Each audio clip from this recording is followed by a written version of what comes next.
Welcome to Rock and Roll. I'm Robert Madoy. Guess what? We've got quite a treat lined up for you, all to be spent in the company of Philip Kivoijana and David Mutaka. And Philip, I should say it's nice to have you back in one piece. You know, you did compete in the Source of the Nile Rally, didn't you? Yes, I did, Robert. Thank you. Better me in a piece. It's the kind of pieces. And David, I'm interested to know if you have ever been in the cockpit of a rally car. No. I have wishes to live much longer. I prefer to be on foot. Well, I'm sure a tri-box is pretty familiar to most of us. This is how our tri-box will look like by the way. The Protector Super Series has finally found touch. But can it gain more yardage on the field of play? Kolo Senior Secondary School continues to confound its critics. We've been to find out what makes the school's rugby league debutants tick.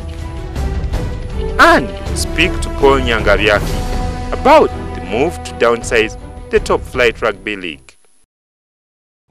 Quite a banquet of palatable choices we have there. Our starter though is the Protector Super Series, a couple of high-scoring games that returned Protector and Crocs as victors, whetted the appetite of many last weekend.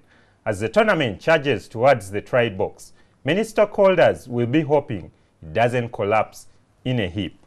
And David, yes, many of the stakeholders will be hoping it doesn't collapse in the heap. But last weekend, we did get a picture of some of the problems, you know, that Ugandan rugby is grappling with, and I'm talking of the numbers. It did show that's the Protector Rugby Series. It did show that our player base is really narrow, and something has to be done about it. Definitely.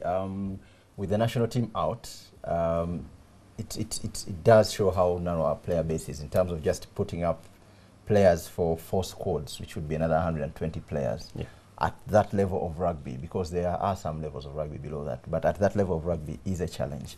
And I think it's something that the national team has struggled with, or it has manifested in the national team. Yeah. When we get a couple of injuries to 1 or 2 players, we look a different side. And hopefully this starts to allow that player development to happen, because what happens is that, and I think we mentioned it last week or a couple of weeks, we have at least 1,200 players coming out of schools every year, rugby players. Where do they go? And of those, we keep about 100 max at best. So with these sorts of competitions coming through, and I think that's what everyone said after week 1, week 2 should allow more players to come through to say, oh, there's actually an opportunity for me to play.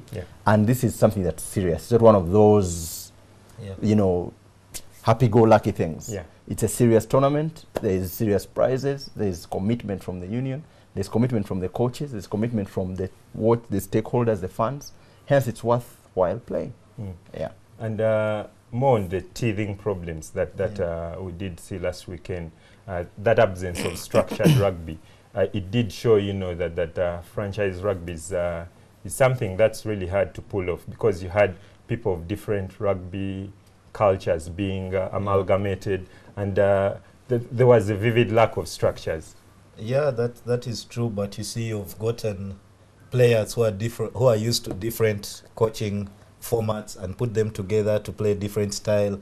And when you look at it also further, to be fair, we have 2 new coaches, I think. Brian Tindikawa and Alan Musoke. So of course the structure is not something you get in 1 week training session like they've had. It's something that is developed over time. Though some of these players are experienced enough to do it first, but I think as the tournament goes on, as we head into the final stages, we'll see better rugby. And I think it's in terms of the franchise plan, I think it's about 5 years away to have proper franchises. Because right now, even the clubs are held together by glue.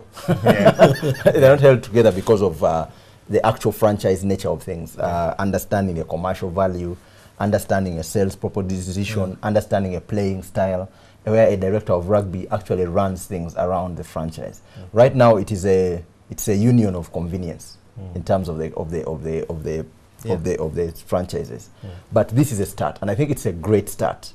All that is, I mean, given all that has happened, to have 4 games turn up that way, the teams were well kitted. The rugby equality did was lacking to a level. The refs showed up. Yeah. But I think for me, the victory is that we actually staged it. The doubters who are out there didn't think that it would actually happen. So to many, it was actually surprising that the crowd stand up as big as they did. Yeah. Yeah. The players stand up with passion. I mean, the magicians, everyone thought the magicians were going to get hammered thoroughly. By protectors. Yeah, but I mean, if they held their own until the last minute. It was a 6-point game. Yeah, it was. Yeah, so, and that's how close it is again in that level. And if you bring back the national team players, maybe going into the next year, because the franchise cannot afford to have its best players out, given our player base. Okay. In the future, as these franchises get more and more understood, then some of these national team players come back, and it prepares you for the national team, because it's the same growth pipeline. Okay. Yeah. Well, let's move on now, because when this year's schools rugby league started, Kololo Senior Secondary School was expected to stare down the barrel of a gun. Well, guess what? They haven't. After topping a group that included Hana Mix, Kololo are into the business end of the league. We've been speaking to the school's star player, James Injongat.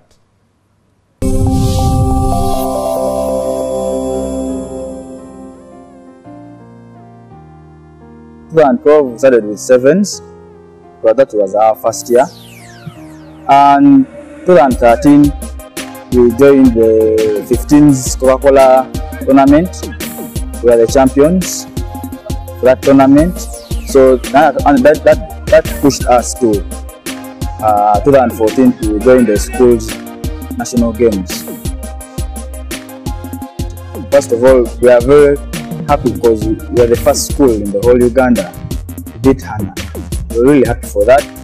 Although they went to their home for the second time and we lost to, it was 9-6, but still, I know we can do that again. But the way I see, we shall beat Namilyango, because as per now, I have a strong team, of which I don't think anyone can beat me. Our group was too tight, that's the truth. Because our group, everyone thought Koro would be the last, but because of the heart we had, we had to top our group, of which everyone in that team wanted to beat Hana. Of course, it's not going to be an easy game. It will be a hard game, but still, we have to prove our point.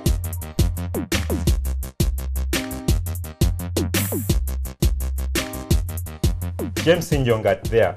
And I should say Kololo have performed exceptionally well thus far. They are into the semi-finals at the first time of asking, and they have Namilyango before them. Do you think they will get one up on Namilyango, record champions? I would say going by the form book, yes. But clearly I've stood here before and said some things about Namilyango and have rude to live to regret those words. Yeah.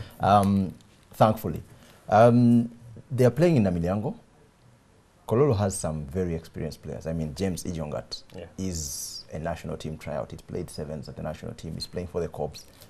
His quality is right up there. So Kololo, in terms of the manpower, and should they be consistent enough to just take that consistency into the semi-finals, I think they'll go past Namilyango.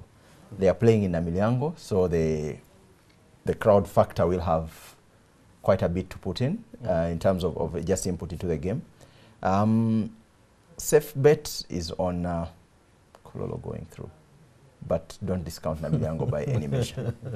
And Philip, Smack take on Hana Mixed in the other semi-final. I think this will be at the graveyard, won't it? No, it's also at Chisubi, because the graveyard has a function as well. So the two schools hosting will be Smack and Namilyango. So they both have home advantage. That's the traditional sides. Yeah, of course.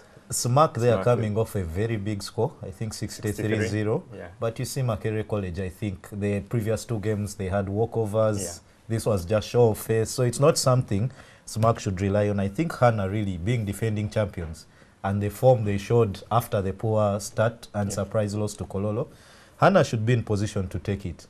Though going back to what David said, off Smack Hana, Namilyango. To me, I feel for the coaches because I think for the very first time in a very long time, Namilyango are going into a game where they look like the underdogs. You're playing a team like Kololo that has James Ijogat, he's played for Cobs, has Amolo, he's played for Cobs, Ivan Chirabo, their fly half, is having good form, and you hardly have players to mention about in SMAC, you know, and they have no player featuring in the league, unlike Kololo. So I think, sorry for Namilyango, unlike Kololo, I think they're in quite a tricky situation for being an underdog in a very, very long time, and it's going to be hard for them there. But we've seen the underdog tag suiting a few sides. It does take pressure off, doesn't it? It does, and I think for Namilyango, the consolation they'll have is that Kololo doesn't score many points. So if we can get into double figures, we can hopefully stave them off. So an early score, and hopefully the defense, because they'll kick points. They've not scored many tries. Kololo has won. It's almost like they're playing hockey. 9-6. They have a good fullback there, by the way, in Enoch Muhirwe. They have a very good fullback. So if really he shows, and Peter Waiswa, they'll put up a show. Okay. Well, that's it for the first half of the show. When we return after the break, we'll have lots from the banquet to ingest.